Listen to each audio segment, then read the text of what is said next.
আমার আমার যেটা দুর্বলতা ছিল, ওই দুর্বলতার সেন্সে আমি কোট আনকোট বলছি, সেটা আমি কখনো ছাত্রলীগ করি নাই।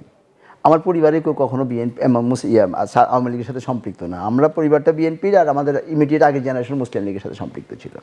তো এই জিনিসটা, আর অন দি আদার হ্যান্ড মোকলেসও ছাত্রলীগের প্রেসিডেন্ট ছিল এগ্রিকালচার ইউনিভার্সিটির, আর বেনজির বাড়ি তো গোপালগঞ্জে। তো সেই কারণে ওই গ্রুপটা যে হাসিনার কান ভারী করেছিল যে ওকে যদি রাখা হয় তাহলে পরে নর্মাল ক্যারিয়ার অনুযায়ী আইজি হয়ে যাবে, আর আমাদের যে প্ল্যান সেই প্ল্যানগুলো আমরা বাস্তবায়ন করতে পারবো না।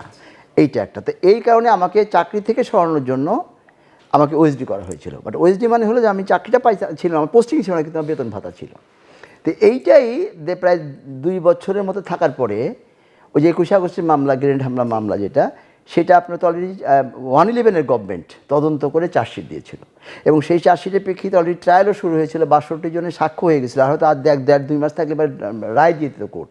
সেই সময় ওই মামলাটাকে আবার রাজনৈতিক উদ্দেশ্যে বেগম খালেদা জিয়া এবং আমাদের তারেক রহমান সাহেবকে ফাঁসানোর জন্য আবার ফার্দার ইনভেস্টিগেশন, আইন অনুযায়ী পাওয়া যায় এটা, ফার্দার ইনভেস্টিগেশনে এনে কাহার আকন নামে একজন খুব বিতর্কিত পুলিশ কর্মকর্তা, তাকে তদন্ত দেওয়া হয়। তো তদন্ত দেওয়া হলে সে তখন আমাকে এবং আমার অন্যান্য সহকর্মীদের ডেকে চাপ দিতে থাকে যে আপনি একটা মিথ্যা সাক্ষী দিতে হবে, সাক্ষীটা বলতে হবে মানে যাদেরকে তারা ওই মামলায় জড়াতে চায় তাদের বিরুদ্ধে। তার মধ্যে আমাদের অ্যাক্টিং চেয়ারম্যান তারেক রহমান সাহেব ছিলেন। তো ওই সাক্ষীটা সামহাও আমাকে দিয়ে দেওয়াতে পারে নাই। তো এই রাগটা ছিল আমার উপরে।